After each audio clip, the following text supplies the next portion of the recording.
Earthwise മീഡിയയിലേക്ക് സ്വാഗതം. ജനുവരി 1 മുതൽ വരാൻ പോകുന്നത് വമ്പൻ മാറ്റങ്ങൾ.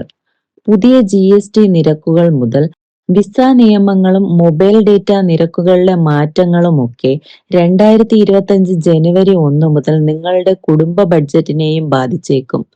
അടുത്ത വർഷത്തെ പ്രധാനപ്പെട്ട മാറ്റങ്ങൾ എന്തൊക്കെയാണെന്ന് നോക്കാം. എണ്ണ വിപണന കമ്പനികൾ എല്ലാ മാസവും 1-ാം തീയതിയാണ് പാചകവാതക വിലയിൽ മാറ്റം വരുത്താറ്. ഗാർഹിക സിലിണ്ടറുകളും വില മാസങ്ങളായി മാറ്റമില്ലാതെ തുടരുകയാണ്. നിലവിൽ ഡൽഹിയിൽ സിലിണ്ടറിന് 803 രൂപയാണ്. അതേസമയം വാണിജ്യ സിലിണ്ടറുകളുടെ വില തുടർച്ചയായി വർദ്ധിച്ചുകൊണ്ടിരിക്കുകയാണ്. ഗാർഹിക പാചകവാതക നിരക്കിലും ഉടൻ മാറ്റമുണ്ടായേക്കുമെന്നാണ് റിപ്പോർട്ടുകൾ സൂചിപ്പിക്കുന്നത്.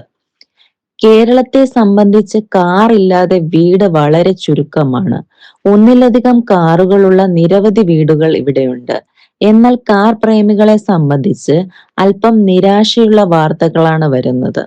2025 ജനുവരി 1 മുതൽ Maruti Suzuki, Tata Motors, Hyundai, Mahindra, Honda, Kia തുടങ്ങിയ പ്രമുഖ വാഹന നിർമ്മാതാക്കളും ആഡംബര ബ്രാൻഡുകളായ മെഴ്സിഡസ് ബെൻസ്, ഓഡി, BMW എന്നിവയും 2 മുതൽ 4% വരെ വില വർദ്ധിപ്പിക്കും.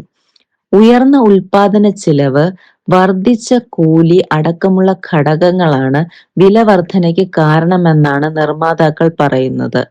കാർ വാങ്ങാൻ പദ്ധതിയുണ്ടെങ്കിൽ വരും വർഷങ്ങളിൽ കൂടുതൽ മുതൽ മുടക്കേണ്ടി വരുമെന്ന് ചുരുക്കം.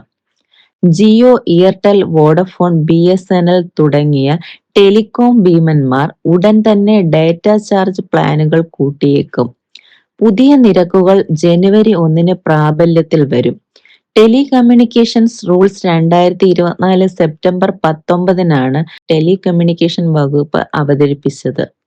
നോൺ ബാങ്കിംഗ് ഫിനാൻഷ്യൽ കമ്പനികളിലെയും ഹൗസിംഗ് ഫിനാൻസ് കമ്പനികളിലെയും സ്ഥിര നിക്ഷേപങ്ങളുമായി ബന്ധപ്പെട്ട് പുതിയ നിയമങ്ങൾ 2025 ജനുവരി 1 മുതൽ പ്രാബല്യത്തിൽ വരും.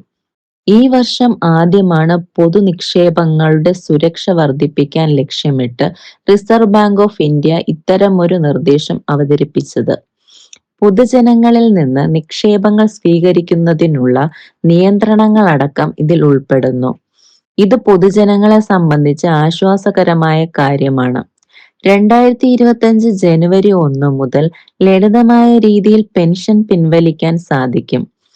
വെരിഫിക്കേഷന്റെ പേരിൽ വലിയ ബുദ്ധിമുട്ടുകൾ നേരിടാതെ തന്നെ പെൻഷൻകാർക്ക് രാജ്യത്തെ ഏത് ബാങ്ക് ശാഖയിൽ നിന്നും പണം പിൻവലിക്കാൻ കഴിയും. പുതിയ കേന്ദ്രീകൃത പെൻഷൻ പേയ്മെന്റ് സംവിധാനം EPFOയുടെ 78 ലക്ഷത്തിലധികം EPF പെൻഷൻകാർക്ക് പ്രയോജനം ചെയ്യുമെന്നാണ് വിവരം. UPI 123 പേ പണമിടപാട് പരിധി വർദ്ധിപ്പിച്ചു.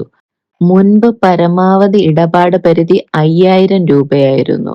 എന്നാൽ 2025 ജനുവരി 1 മുതൽ പരിധി 10,000 രൂപയായി ഉയർത്തും. കിറ്റ്കാറ്റ് OSലോ പഴയ പതിപ്പുകളിലോ പ്രവർത്തിപ്പിക്കുന്ന ആൻഡ്രോയിഡ് ഉപകരണങ്ങളിൽ വാട്സാപ്പ് ഉടൻ പ്രവർത്തനം നിർത്തും.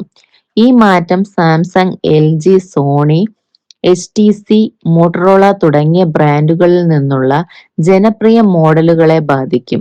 പ്രത്യേകിച്ച് 9 മുതൽ 10 വർഷം മുമ്പ് പുറത്തിറങ്ങിയ ഫോണുകളെ.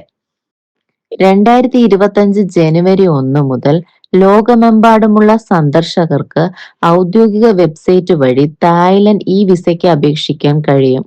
മുമ്പ് വിസ സംവിധാനം ചില പ്രദേശങ്ങളിൽ നിന്നുള്ള യാത്രക്കാർക്ക് മാത്രമേ ലഭ്യമായിരുന്നുള്ളൂ.